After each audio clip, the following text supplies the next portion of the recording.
Patient centre, अगर patient का condition बताएं, हाइट वेट वगैरह सारा कुछ बताएं तो कुछ बताया जा सकता है, and it's not very difficult to reverse पीसीओडीज।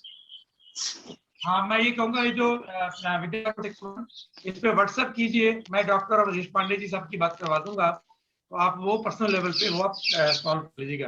ये यूरिन इन्फेक्शन के बारे में लोग बात पूछ रहे हैं। यूरिन इन्फेक्शन एक बार फिर से पूछे सर। यूरिन इन्फेक्शन के बारे में ज्यादातर ये डायबिटीज के चलते होता है या प्रोस्टेट एनलार्जमेंट के चलते होता है। ये दो कारण होते हैं जिसमें स्पाइक करता है टेम्परेचर, ठंडा लग के बुखार आता है, तो यूटीआई कहते हैं इसको।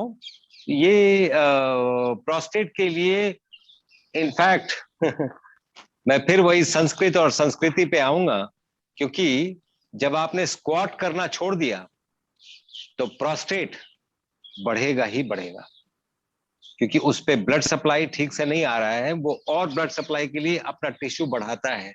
अगर आप स्क्वाट करते, इंडियन स्टाइल में बैठते, तो प्रोस्टेट नहीं बढ़ता। आप गौर करिए कि जब से हम थोड़ा वेस्टर्नाइज हो गए हैं और स्क्वाटिंग सिस्टम खत्म हो गया है, कैंसर प्रोस्टेट्स बढ़ गए हैं, प्रोस्टेट की प्रॉब्लम्स बढ़ गई हैं, क्योंकि हम आराम पसंद हो गए हैं। कम से कम अगर आप इंडियन स्टाइल में, मेरा जब जनेऊ हुआ था तो ये मुझे बताया गया था कि कभी भी खड़े होकर पेशाब नहीं करना, बैठ के करना, कान में बताया गया था। तो हमें लगता था स्टूपिड है, आज उसकी वैल्यू समझ में आती है कि वो कितना सही बोल रहे थे। अगर और कुछ नहीं तो 5 बार तो आप बैठते। डॉक्टर, इसमें एक बात और भी आती है, ये जो आजकल मॉडर्न टॉयलेट सीट आ गई है वेस्टर्न, मुझे लगता है ये भी बहुत बड़ी समस्या है, इनको भी तो घरों से निकलवाना चाहिए। नहीं, मतलब ये उसके ऑल्टरनेटिव्स कई हैं, उसमें वो बैठने वाला सिस्टम भी है, उसमें कई चीजें और लगाई जा सकती हैं अगर कोई चाहे तो। और प्रोस्टेट एक दिन में रिवर्स नहीं होगा, वो एक प्रॉपर प्रोसेस है। अगर वो हमारे यहाँ आएंगे या इंडिविजुअली बात करेंगे तो हम उनको बता देंगे, बहुत जल्दी रिवर्स हो जाता है। तो कोई इतनी प्रॉब्लम ये नहीं आएगी, बिना दवाइयों के बहुत जल्दी रिवर्स होता है। ये बताइए, ये 7 बजे के बाद नहीं खाना, तो क्या ये नारियल आप देखें 7 सर, बजे के बाद खा सकते हैं? आप देखिए, मैं ना प्रोस्टेट के लिए एक बात बता रहा हूँ। डायबिटीज और ब्लड प्रेशर हाईवेज हैं on which diseases travel to get affected. ये हाईवे तोड़ना पड़ेगा, जब तक ये नहीं तोड़ेंगे तब तक आप प्रोस्टेट की बात करिए, आप देखें डायबिटीज में ना ब्लड का प्रॉब्लम है ना शुगर का प्रॉब्लम है, it is a problem of insulin resistance. Blood जब आप खाएंगे तो ब्लड में शुगर बढ़ेगा,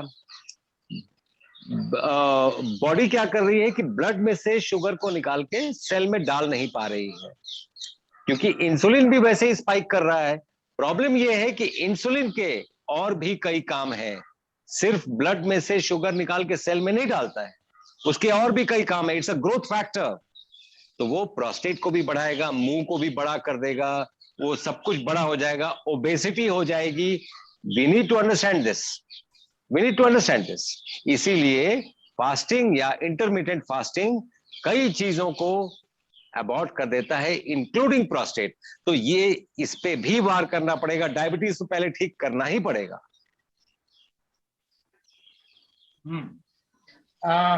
ये जो 7 बजे के बाद भोजन वाला मुद्दा है, और एक लोग पूछ रहे हैं कि क्या ये जैगरी, पाम जैगरी तो सुना था, ये कोकोनट जैगरी मैंने नहीं सुना, तो मुझे लगता है ये पाम जैगरी दे सकते हैं। एक बार जरा ओवर टू देसी या डॉक्टर आजाद बोलेंगे। मैं ये बोलना चाहता हूँ सर, जैसे मेरे मित्र ने भी बताया, मैं भी पेशेंट्स को यही बोलता हूँ, जो ऊपर वाले की आग में बना है वो अच्छा है, जो इंसान की आग में बना है वो अच्छा नहीं है। जब तक हम ये डिफरेंशिएट नहीं करेंगे, whatever comes to your hand, हमेशा ये क्वेश्चन पूछें, ये ऊपर वाले की आग में बना है कि इंसान की आग में बना है। अगर ऊपर वाले की आग में बना है वो ठीक है, अगर इंसान की आग में बना है ना खाएं, अवॉइड करें, उससे आपके बहुत से प्रॉब्लम्स वैसे ही सॉर्ट आउट हो जाएंगे। ब्लड प्रेशर, डायबिटीज तो सॉर्ट आउट हो ही जाएगा। और कई बार क्या होता है, जैसे मान लीजिए किसी को भूख लगती है, 7 बजे के बाद नहीं खा रहे हैं, आप यकीन करके चलिए, बहुत कारगर है। 4 ग्लास पानी एक साथ बैठ के पी लीजिए, भूख चली जाती है। और वो भूख टॉलरेट करना भी जरूरी है, उससे संयम आता है, उससे बहुत कुछ आता है। जो आदमी भूख टॉलरेट कर सकता है वो दुनिया में बहुत कुछ टॉलरेट कर सकता है। और ये चीज अपने बच्चों को भी ये सिखाएं, ये संस्कार है। और नेक्स्ट डे मॉर्निंग फिर खाएं। वो कम से कम ये है कि 14 आवर्स फास्टिंग इसलिए जरूरी है, 13-14 आवर्स। बॉडी उस समय रिपेयर रीजनरेट, जैसे डॉक्टर आजाद ने बताया, बिल्कुल ऐसे ही करती है। और रिपेयर रीजनरेशन में आप देखिए, जितना ज्यादा आप टॉक्सिन्स, मैं किसी से पूछ रहा था कि आप सोते क्यों हैं, क्यों सोते हैं, क्यों नींद आती है? सोना इसलिए जरूरी है कि आपने दिन भर जो टॉक्सिन्स ये लिए हैं, बॉडी कैसे निकालेगी?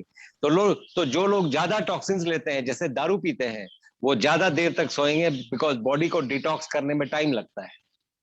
जो लोग बहुत ही हल्का खाना खाएंगे, वो 4 बजे सुबह अपने आप उठ जाएंगे, अपने आप उनकी नींद टूट जाती है। Just wanted to tell you that. और ये जैगरी वाला जो है, ये अवॉइड करें तो ज्यादा अच्छा है। ये इसके चक्कर में ना रहे कि दिस और दैट। और एक और बात ये था, एक और चीज जो मैं बोलना चाह रहा था, ये दिमाग में क्यों बैठा हुआ है लोगों के कि हर चीज के लिए कोई दवा है, साइंस इतना आगे पहुंच गया। प्लीज, साइंस बहुत आगे पहुंच गया होगा, लेकिन जब क्वांटम में आया तो ये बाकी सब बेकार हो गए।